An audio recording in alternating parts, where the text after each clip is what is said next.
Hello friends, आप सभी का स्वागत है।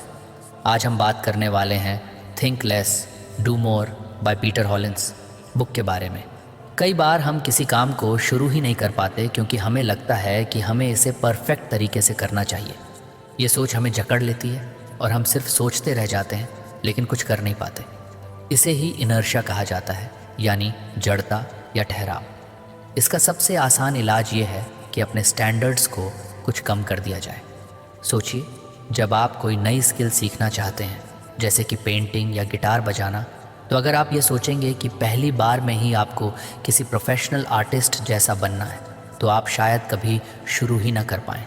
आपको लगेगा कि आप अच्छे नहीं हैं और आप ये सोचकर खुद को रोक लेंगे कि जब तक आप परफेक्ट ना हो जाएं, तब तक इसे करने का कोई फ़ायदा नहीं। लेकिन अगर आप अपने स्टैंडर्ड्स कम कर दें और बस एक छोटा सा डूडल बना लें या एक सिंपल धुन बजाने की कोशिश करें, तो आप शुरुआत कर लेंगे। एक बार शुरुआत हो जाए तो आगे बढ़ना आसान हो जाता है। इसी तरह जब हम किसी बड़े टास्क के बारे में सोचते हैं तो वह इतना भारी लगने लगता है कि हम उस पर काम ही नहीं कर पाते। मान लीजिए आपको एक 10 पेज की रिपोर्ट लिखनी है और आप ये सोच रहे हैं कि इसे बहुत ही परफेक्ट होना चाहिए। ये सोचते ही आपको लगेगा कि यह बहुत मुश्किल है और आप टाल मटोल प्रोक्रेस्टिनेशन करने लगेंगे। लेकिन अगर आप ये सोचें कि बस पहला पैराग्राफ ही लिखना है, चाहे वह कैसा भी हो, तो आप काम शुरू कर पाएंगे। हमारा दिमाग फिनिश लाइन देखने में ज़्यादा दिलचस्पी लेता है, लेकिन जब वह यह देखता है कि वह बहुत दूर है तो वह डर जाता है। इसे दूर करने के लिए आपको बस इतना करना है कि अपने पहले कदम को आसान बना लें। अगर आपको एक्सरसाइज शुरू करनी है तो आप ये मत सोचिए कि आपको रोज़ 1 घंटे की वर्कआउट करनी होगी। बस ये सोचिए कि आपको सिर्फ 5 मिनट के लिए स्ट्रेचिंग करनी है। जब आप स्ट्रेचिंग कर लेंगे तो शायद आपको खुद ही लगे कि कुछ और कर लिया जाए। पूर्णतावाद कई बार प्रगति का सबसे बड़ा दुश्मन बन जाता है। हम ये मानकर चलते हैं कि हमें हर चीज़ में परफेक्ट होना चाहिए, लेकिन सच्चाई यह है कि परफेक्शन कभी भी एक झटके में नहीं आता। वह धीरे धीरे बार बार कोशिश करने से आता है। पहली ड्राफ्ट हमेशा ख़राब होती है, पहली कोशिश हमेशा औसत होती है और पहला कदम हमेशा अस्थिर होता है।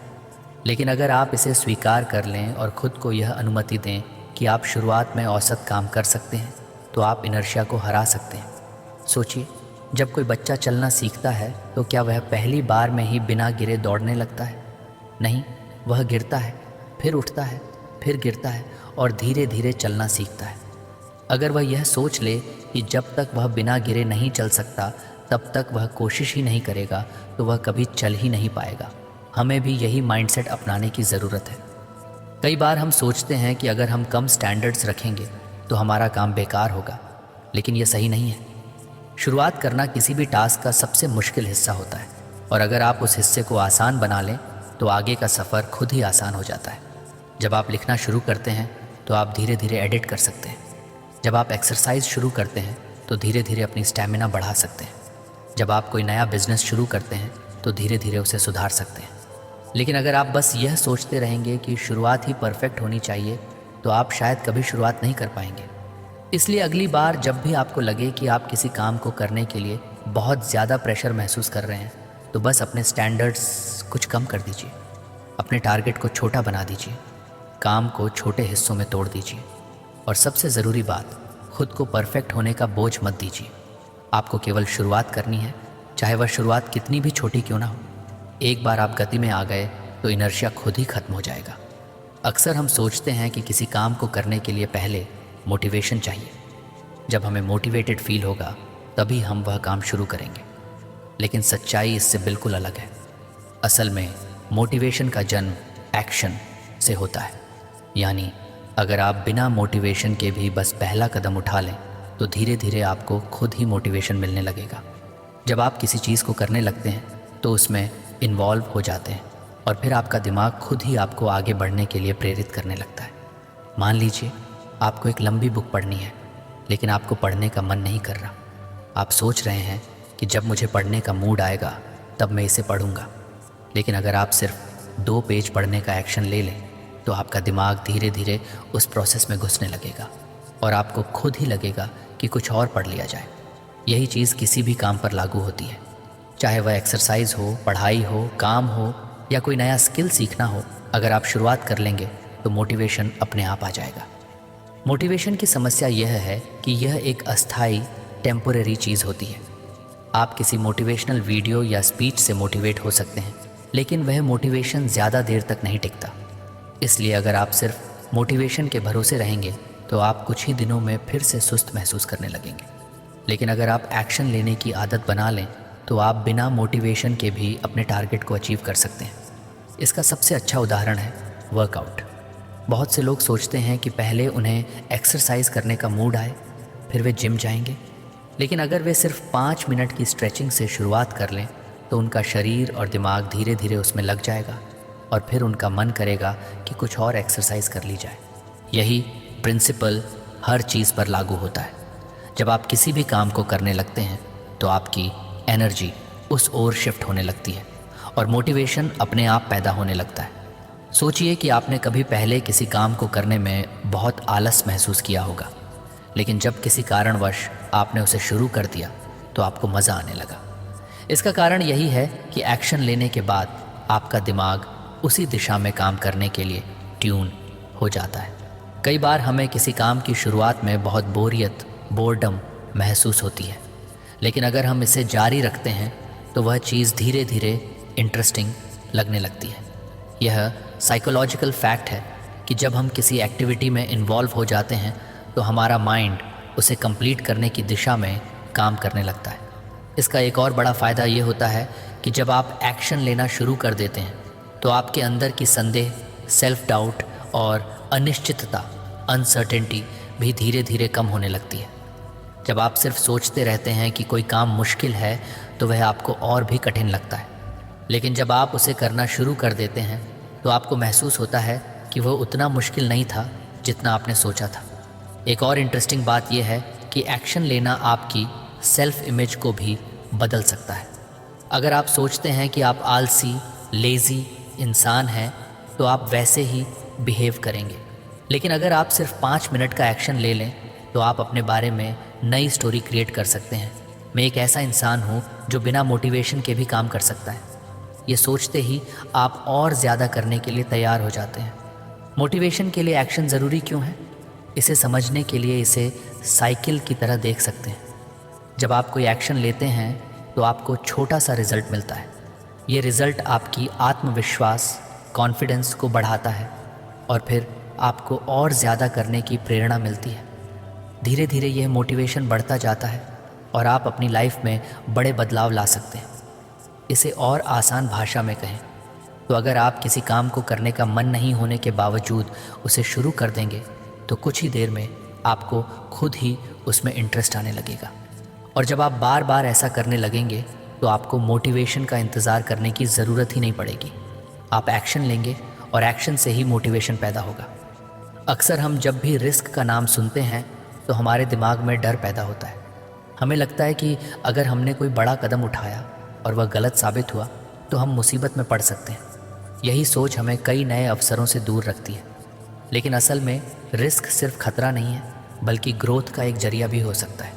जब हम रिस्क को एक डराने वाली चीज़ की तरह देखने की बजाय उसे सीखने और आगे बढ़ने के मौके के रूप में देखते हैं तो हमारी ज़िंदगी पूरी तरह बदल सकती है। सोचिए, अगर कोई बच्चा साइकिल चलाना सीखना चाहता है तो उसे गिरने का रिस्क होता है। अगर वह सिर्फ इस डर से कभी कोशिश ही ना करे कि वह गिर सकता है तो वह कभी भी साइकिल चलाना नहीं सीख पाएगा। लेकिन जब वह यह रिस्क लेता है, गिरता है, उठता है और फिर से कोशिश करता है तो एक दिन वह बिना गिरे आराम से साइकिल चला सकता है। यही प्रिंसिपल हमारी पूरी लाइफ में लागू होता है। बहुत से लोग कंफर्ट जोन में रहना पसंद करते हैं क्योंकि वहाँ कोई रिस्क नहीं होता। लेकिन कंफर्ट जोन में रहने से हमें अपने जीवन को सीमित करना पड़ता है। जोन में रहने का सबसे बड़ा नुकसान ये है कि आप कभी ग्रो नहीं कर पाते। जब आप कोई नया स्किल सीखते हैं, कोई नया बिजनेस शुरू करते हैं या कोई नया चैलेंज लेते हैं तो उसमें रिस्क तो होता है, लेकिन उसी के साथ सीखने और आगे बढ़ने के भी बहुत बड़े मौके होते हैं। रिस्क लेने का मतलब ये नहीं है कि आप बिना सोचे समझे कोई भी बड़ा कदम उठा लें। इसका मतलब ये है कि आप कैलकुलेटेड रिस्क लें, यानी आप पहले सिचुएशन को एनालाइज करें, उसके फ़ायदे और नुकसान को समझें और फिर एक इन्फॉर्म्ड डिसीजन लें। जब आप इस तरह से रिस्क लेते हैं तो आपके फेलियर के चांसेस कम हो जाते हैं और सक्सेस के चांसेस बढ़ जाते हैं। रिस्क को एम्ब्रेस करने का एक और बड़ा फ़ायदा ये है कि यह आपको मानसिक रूप से मजबूत बनाता है। जब आप बार बार छोटे छोटे जोखिम लेते हैं और उनसे सीखते हैं तो आपके अंदर किसी भी चुनौती का सामना करने की क्षमता बढ़ जाती है, का सामना करने का कॉन्फिडेंस आ जाता है। धीरे धीरे आपका दिमाग फेलियर को एक सीखने का प्रोसेस मानने लगता है, न कि कोई ऐसी चीज़ जिससे डरना चाहिए। अगर आप अपनी प्रोफेशनल लाइफ में देखें तो जितने भी बड़े एंटरप्रेन्योर्स या लीडर्स हैं उन्होंने कभी ना कभी कोई बड़ा रिस्क लिया है। अगर वे रिस्क लेने से डरते तो शायद वे आज उस मुकाम तक नहीं पहुंच पाते। स्टीव जॉब्स ने रिस्क लिया और एप्पल को बनाया, एलोन मस्क ने रिस्क लिया और टेस्ला और स्पेसएक्स जैसी कंपनीज खड़ी की। हर बड़ी सफलता के पीछे कुछ ना कुछ रिस्क ज़रूर होता है। इसी तरह हमारी पर्सनल लाइफ में भी अगर हम हमेशा सेफ खेलने की कोशिश करेंगे तो हम कभी अपनी फुल पोटेंशियल तक नहीं पहुंच पाएंगे। अगर कोई इंसान किसी से अपने दिल की बात कहने से डरता है क्योंकि उसे रिजेक्शन का रिस्क है तो वह कभी भी अपने फीलिंग्स को एक्सप्रेस नहीं कर पाएगा। लेकिन अगर वह रिस्क लेता है तो या तो उसे सक्सेस मिलेगी या फिर वह रिजेक्शन से कुछ नया सीख कर आगे बढ़ेगा। रिस्क लेने का मतलब ये भी नहीं है कि आप हमेशा जीतेंगे। कई बार आप फेल भी होंगे, लेकिन यही फेलियर्स आपको सिखाएंगे कि अगली बार चीज़ों को और बेहतर कैसे किया जाए। दुनिया में जितने भी सक्सेसफुल लोग हैं वे कई बार फेल हो चुके हैं, लेकिन उन्होंने हर फेलियर से सीखा और अगली बार और बेहतर किया। अगर आप रिस्क से डरते हैं तो सबसे पहले अपनी सोच को बदलें। इसे एक थ्रेट की तरह ना देखें बल्कि इसे एक अपॉर्चुनिटी मानें। जब भी आपको कोई नया मौका मिले तो सिर्फ यह मत सोचें कि इसमें क्या क्या गलत हो सकता है, बल्कि यह भी सोचें कि अगर यह सही हो गया तो आपको कितना फ़ायदा होगा। ये सोचने की आदत आपको प्रोएक्टिव बनाएगी और आप अपनी लाइफ में ज़्यादा अपॉर्चुनिटीज़ को ग्रैब कर पाएंगे। रिस्क लेने का एक और फ़ायदा ये है कि यह आपकी क्रिएटिविटी और प्रॉब्लम सॉल्विंग स्किल्स को इम्प्रूव करता है। जब आप किसी नए चैलेंज को एक्सेप्ट करते हैं तो आपको अपने कंफर्ट जोन से बाहर निकलना होता है और नए सॉल्यूशंस ढूंढने पड़ते हैं। इससे आपकी सोचने की क्षमता बढ़ती है और आप और भी ज़्यादा कॉन्फिडेंट महसूस करने लगते हैं। इसलिए अगली बार जब भी आपके सामने कोई ऐसा मौका आए जिसमें रिस्क हो तो सिर्फ डर की वजह से उसे रिजेक्ट मत करें। सोच समझकर एनालाइज करें और अगर आपको लगे कि यह रिस्क वर्थ टेकिंग है तो इसे ज़रूर लें। हो सकता है कि यह आपका सबसे अच्छा डिसीजन साबित हो और आपकी लाइफ पूरी तरह बदल जाए। अक्सर जब हम अपने दिन को प्लान करते हैं तो हम एक टू डू लिस्ट बनाते हैं। इसमें हम वे सारे काम लिखते हैं जो हमें पूरे करने होते हैं, लेकिन कई बार हम देखते हैं कि हमारा दिन खत्म हो जाता है और हमारी लिस्ट के बहुत सारे टास्क अधूरे रह जाते हैं। इसका एक बड़ा कारण ये है कि हम उन चीज़ों पर ध्यान नहीं देते जो हमारा ध्यान भटकाती हैं, जो हमें फोकस्ड नहीं रहने देती। इसी वजह से हमें सिर्फ टू डू लिस्ट नहीं बल्कि एक डोंट डू लिस्ट भी बनानी चाहिए। ये एक ऐसी लिस्ट होती है जिसमें वे सारी चीज़ें होती हैं जो हमें अवॉइड करनी चाहिए ताकि हमारा ध्यान सही जगह पर रहे और हम प्रोडक्टिव रह सकें। सोचिए, अगर आप सुबह उठते ही फ़ोन पर सोशल मीडिया स्क्रॉल करने लगते हैं तो आपका बहुत सारा समय बेकार चला जाता है। आप सोचते हैं कि बस 5 मिनट देखेंगे, लेकिन जब दोबारा घड़ी देखते हैं तो 30 से 40 मिनट निकल चुके होते हैं। इसी तरह अगर आप दिन भर में बार बार ईमेल चेक करते रहते हैं या हर छोटी चीज़ पर तुरंत रिएक्ट करने लगते हैं तो आपकी एनर्जी गलत जगह खर्च होती है। डोंट डू लिस्ट इसी तरह की चीज़ों को आइडेंटिफाई करने में मदद करती है ताकि आप उन आदतों से बच सकें जो आपके समय और प्रोडक्टिविटी को बर्बाद करती हैं।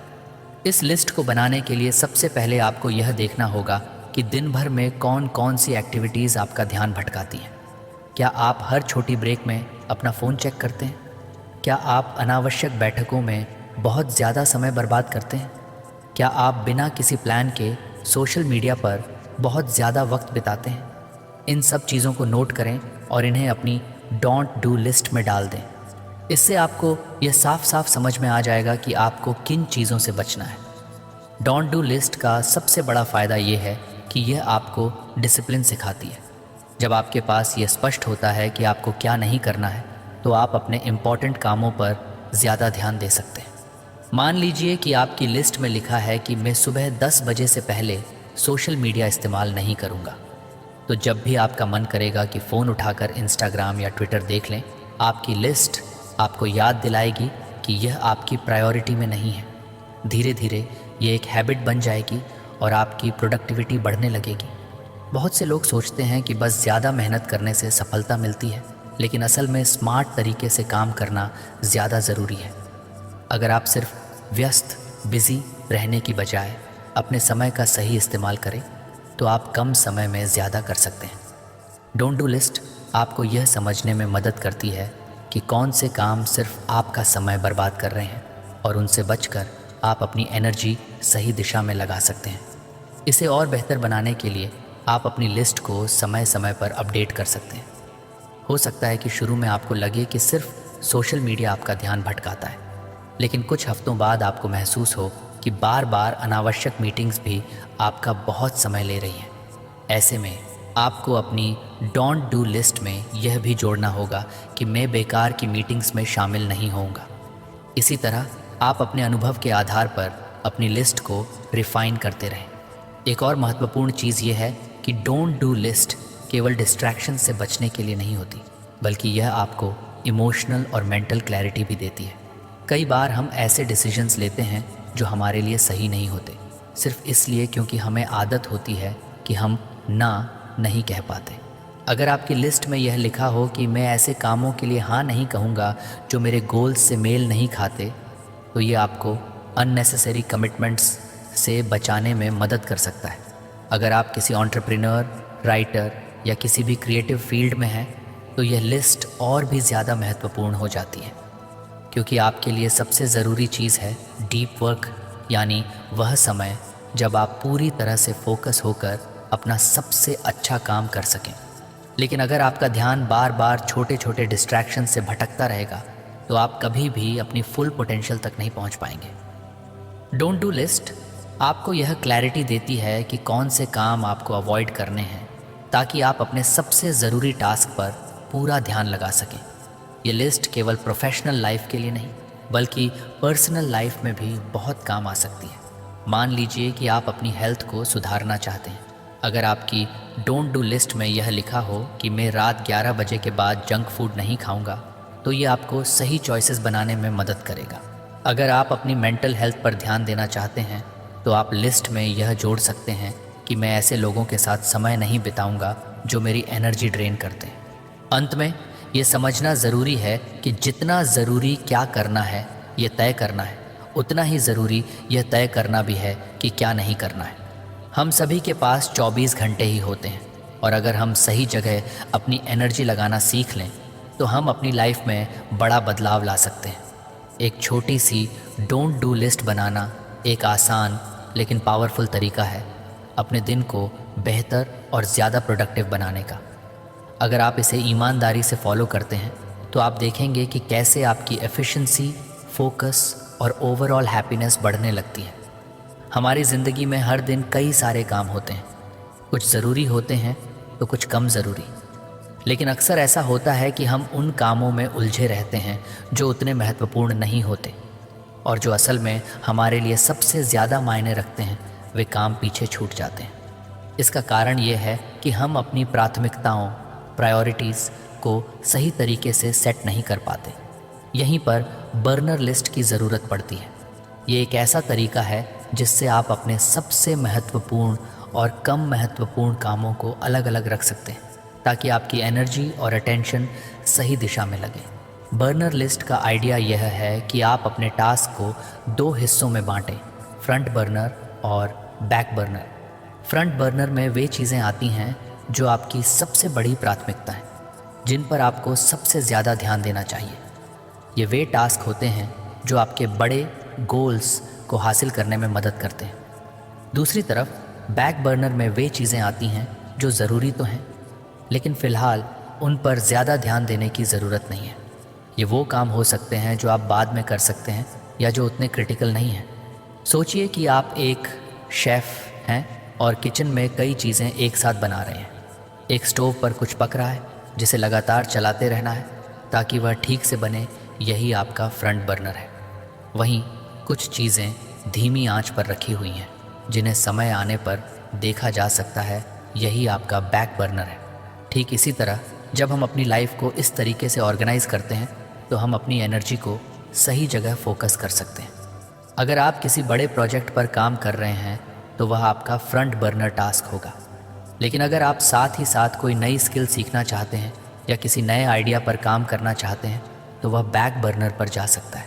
इसका मतलब ये नहीं है कि बैक बर्नर के टास्क बेकार हैं, बल्कि इसका मतलब सिर्फ इतना है कि उन्हें अभी उतनी प्रायोरिटी नहीं मिलनी चाहिए।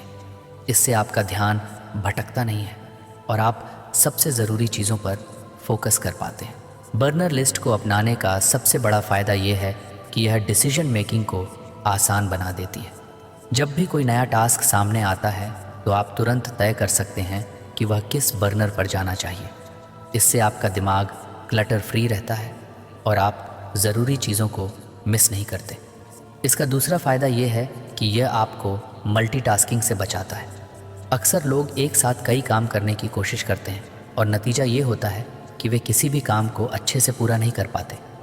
लेकिन जब आप जानते हैं कि कौन सा काम फ्रंट बर्नर पर है तो आप पूरी तरह उसी पर ध्यान लगा सकते हैं और बाकी चीज़ों को बाद में संभाल सकते हैं। बर्नर लिस्ट को और ज़्यादा इफ़ेक्टिव बनाने के लिए आप इसे हर हफ्ते या महीने में रिव्यू कर सकते हैं, क्योंकि प्रायोरिटीज़ समय के साथ बदलती हैं। जो काम आज बैक बर्नर पर है हो सकता है कि कुछ हफ्तों बाद उसे फ्रंट बर्नर पर लाने की ज़रूरत पड़े। इसलिए इसे समय समय पर अपडेट करना ज़रूरी है। यह सिस्टम न केवल आपकी प्रोडक्टिविटी बढ़ाता है बल्कि आपको मेंटल क्लैरिटी भी देता है। जब आपका दिमाग बार बार यह सोचने में उलझा नहीं रहता कि अभी क्या करना चाहिए। असिस्टेंट चाहते हैं तो आप इसे अपनी डेली लाइफ में छोटे छोटे डिसीजंस के लिए भी यूज़ कर सकते हैं। जैसे कि अगर आप फिटनेस पर ध्यान देना चाहते हैं तो उसे फ्रंट बर्नर पर रखें। वहीं अगर आप किसी नई किताब को पढ़ना चाहते हैं लेकिन अभी वक्त नहीं मिल रहा तो उसे बैक बर्नर पर रख सकते हैं। प्रोफेशनल लाइफ में भी यह तरीका बहुत काम आता है। मान लीजिए आप एक एंटरप्रेन्योर हैं और आपके पास कई आइडियाज़ हैं, लेकिन सब पर एक साथ काम करना संभव नहीं है। तब आप बर्नर लिस्ट बनाकर ये तय कर सकते हैं कि कौन सा आइडिया सबसे ज़रूरी है और किसे बाद में एक्सप्लोर किया जा सकता है। बर्नर लिस्ट का असली जादू इस बात में है कि यह आपको डिसिप्लिन सिखाती है। यह आपको यह समझने में मदद करती है कि हर टास्क एक जैसा ज़रूरी नहीं होता और अगर आप हर चीज़ पर एक साथ ध्यान देंगे तो कुछ भी अच्छे से पूरा नहीं हो पाएगा। जब आप ये समझ जाते हैं कि किन चीज़ों को प्राथमिकता देनी है और किन्हें फ़िलहाल साइड में रखना है तो आपकी प्रोडक्टिविटी और सक्सेस दोनों बढ़ने लगती हैं। इसलिए अगर आप अपने दिन को बेहतर तरीके से मैनेज करना चाहते हैं और सही चीज़ों पर अपनी एनर्जी लगाना चाहते हैं तो बर्नर लिस्ट को अपनी लाइफ में शामिल करें। ये एक आसान लेकिन पावरफुल तरीका है जो आपको क्लैरिटी देगा और आपके सबसे ज़रूरी गोल्स को पूरा करने में मदद करेगा। हमारी ज़िंदगी में हर दिन बहुत सारे डिसीजंस लेने पड़ते हैं, कुछ छोटे कुछ बड़े। कई बार हम बहुत छोटे छोटे डिसीजंस पर भी इतना ज़्यादा सोचने लगते हैं कि हमारा दिमाग थक जाता है और बड़े डिसीजंस लेने की एनर्जी ही नहीं बचती। इसे ओवर एनालिसिस कहा जाता है और ये हमारी प्रोडक्टिविटी और कॉन्फिडेंस दोनों को कम कर देता है। इसका सबसे अच्छा समाधान है सुपर स्ट्रक्चर डिसीजन मॉडल अपनाना। ये एक स्ट्रक्चर्ड तरीका है जिससे आप जल्दी और सही डिसीजंस ले सकते हैं बिना ज़रूरत से ज़्यादा सोच विचार में फंसे।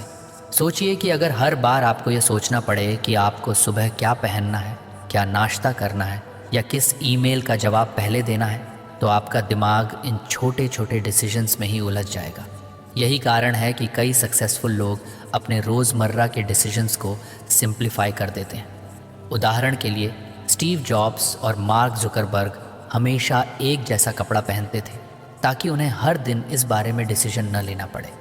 इसी तरह अगर आप एक स्ट्रक्चर्ड डिसीजन मेकिंग फ्रेमवर्क अपना लें तो आपका दिमाग ज़्यादा ज़रूरी चीज़ों पर फोकस कर पाएगा। सुपर स्ट्रक्चर डिसीजन मॉडल का मतलब है कि आपके पास एक प्री डिफाइंड सिस्टम हो जो आपको यह तय करने में मदद करे कि कौन सा डिसीजन कैसे लेना है। इससे आप सोचने में कम समय लगाएंगे और आपकी चॉइसेस आपके गोल्स के साथ अलाइंड रहेंगे।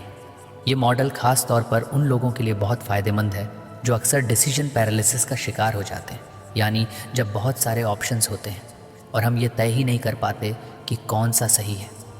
इस मॉडल को अपनाने का पहला स्टेप ये है कि आपको ये तय करना होगा कि आप किन तरह के डिसीजंस को ऑटोमेट कर सकते हैं। उदाहरण के लिए, अगर आप रोज़ ये सोचने में समय लगाते हैं कि आपको जिम जाना चाहिए या नहीं, तो इसे ऑटोमेट कर लें। यानी हफ्ते के कुछ दिन फिक्स कर लें कि उन्हीं दिनों जाना है, चाहे कुछ भी हो। इससे हर दिन इस डिसीजन को लेने की ज़रूरत ही नहीं पड़ेगी। दूसरा स्टेप है डिसीजन मेकिंग क्राइटेरिया सेट करना। यानी जब भी आपको कोई बड़ा डिसीजन लेना हो तो आपके पास कुछ प्री डिफाइंड क्वेश्चंस होने चाहिए जो आपको सही चॉइस चुनने में मदद करें। जैसे कि क्या यह डिसीजन मेरे लॉन्ग टर्म गोल्स से मेल खाता है? ज़ेरेनिया, क्या इससे मेरा समय और एनर्जी सही दिशा में लगेगा? ज़ेरेनिया, अगर मैं यह डिसीजन गलत लेता हूँ तो उसका सबसे बुरा असर क्या हो सकता है? जब आपके पास ये प्री डिफाइंड फ़िल्टर्स होंगे तो आप बिना ज़्यादा सोचे समझे सही डिसीजन ले पाएंगे। तीसरा स्टेप है पास्ट डिसीजन से सीखना। अगर आपने पहले कोई गलत डिसीजन लिया था तो उस पर एनालाइज करें कि गलती कहाँ हुई थी और अगली बार उस गलती को अवॉइड करने के लिए क्या किया जा सकता है। इससे आपकी डिसीजन मेकिंग एबिलिटी बेहतर होगी और आप फ्यूचर में ज़्यादा कॉन्फिडेंट चॉइसेस ले पाएंगे। ये मॉडल न केवल आपकी स्पीड को बढ़ाता है बल्कि आपकी मेंटल क्लैरिटी भी बढ़ाता है। जब आप बार बार सोचने की बजाय एक स्ट्रक्चर्ड प्रोसेस के हिसाब से डिसीजंस लेने लगते हैं तो आपका दिमाग ज़्यादा रिलैक्स रहता है और स्ट्रेस भी कम होता है। सुपर स्ट्रक्चर्ड डिसीजन मॉडल आपको डिस्ट्रैक्शन से भी बचाता है। जब आपके पास एक सिस्टम होता है तो आप हर छोटी चीज़ पर ज़्यादा ध्यान नहीं देते और केवल उन्हीं चीज़ों पर फोकस करते हैं जो आपके लिए सबसे ज़्यादा मायने रखती हैं। इससे आप ज़्यादा प्रोडक्टिव और एफिशिएंट बन जाते हैं। अगर आप अपनी प्रोफेशनल लाइफ में इस मॉडल को अपनाना चाहते हैं तो आप अपने काम के डिसीजंस को कैटेगरीज में बांट सकते हैं, जैसे कि urgent tasks, important but non urgent tasks और कंप्लीटली अवॉइडेबल टास्क्स। इससे आपको तुरंत यह समझ में आ जाएगा कि किस चीज़ को प्रायोरिटी देनी है और किसे छोड़ देना है। पर्सनल लाइफ में भी आप इसे यूज़ कर सकते हैं, जैसे कि अगर आप हर बार यह सोचते हैं कि आपको वीकेंड पर क्या करना है तो आप पहले से ही कुछ ऑप्शंस फिक्स कर सकते हैं, जैसे कि एक दिन फैमिली के साथ बिताना, एक दिन खुद के लिए रखना और एक दिन किसी नए एक्सपीरियंस के लिए। इससे आपको बार बार डिसीजन लेने की ज़रूरत नहीं पड़ेगी और आपका समय ज़्यादा ऑर्गेनाइज्ड रहेगा। सुपर स्ट्रक्चर डिसीजन मॉडल को अपनाने से आप न सिर्फ तेज़ी से डिसीजंस ले पाएंगे बल्कि आपको यह भी समझ में आएगा कि आपके चॉइसेस आपके गोल्स के साथ अलाइंड हैं या नहीं। ये एक पावरफुल तरीका है जो आपको ओवर थिंकिंग से बचाकर स्मार्ट और कॉन्फिडेंट डिसीजन मेकर बनाता है। हम सबकी बॉडी एक ख़ास तरह की रिदम के हिसाब से काम करती है जिसे अल्ट्राडायन रिदम्स कहा जाता है। ये वही नेचुरल साइकिल है जो हमारी एनर्जी लेवल्स को पूरे दिन में ऊपर नीचे करती रहती है। कई बार आपने महसूस किया होगा कि सुबह के किसी समय आप बहुत एनर्जेटिक और फोकस्ड महसूस करते हैं, लेकिन कुछ घंटों बाद अचानक से थकान या डिस्ट्रैक्शन महसूस होने लगती है। यही अल्ट्राडायन रिदम्स का असर होता है।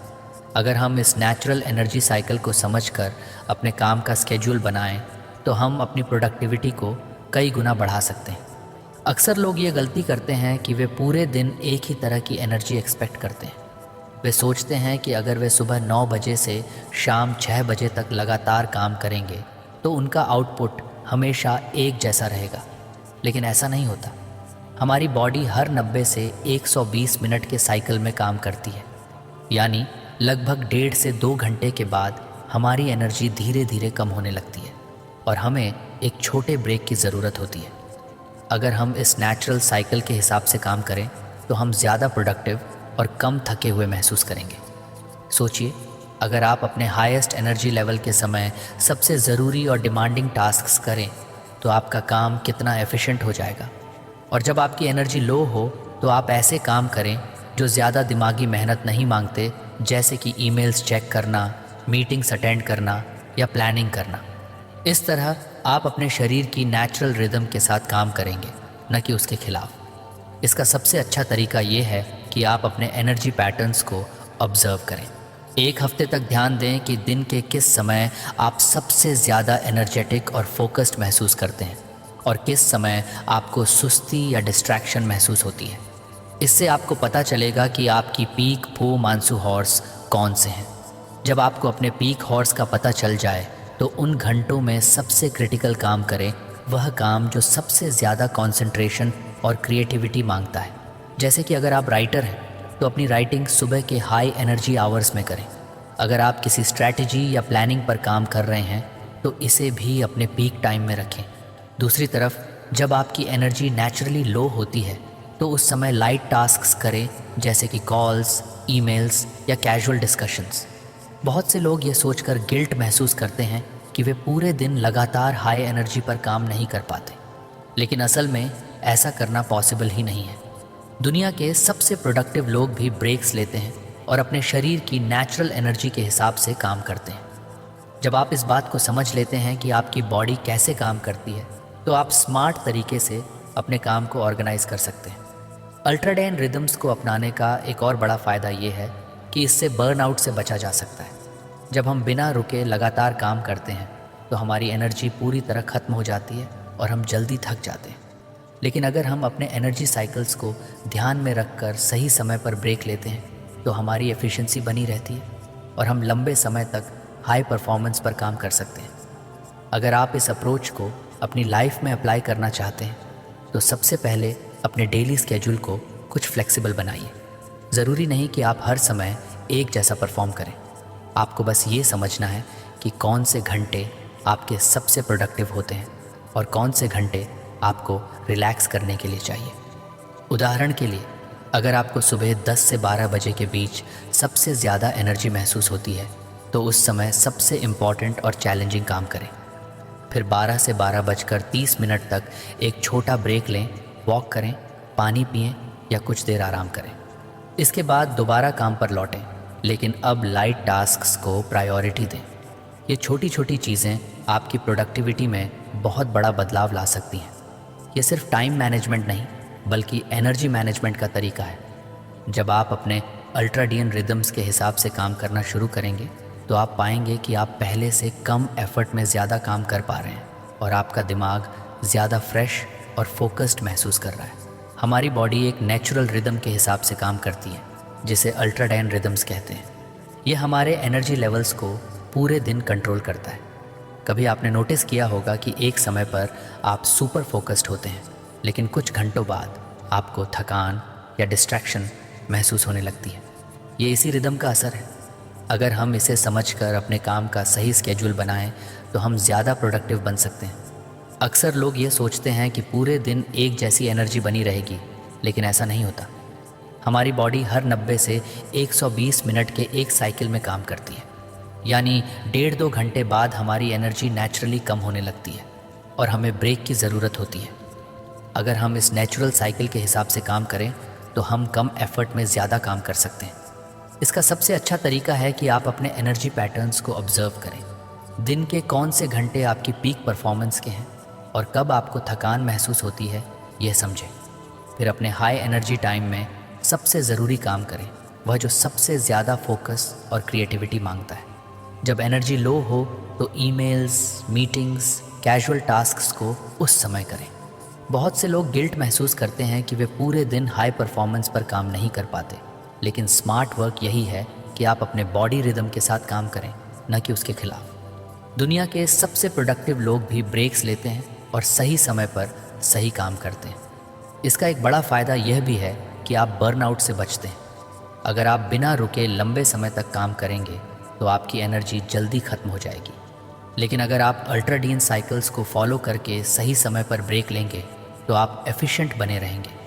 अगर आप इस अप्रोच को अपनी लाइफ में अप्लाई करना चाहते हैं तो रिजिड टाइम टेबल छोड़ें और अपने नेचुरल रिदम्स को समझें।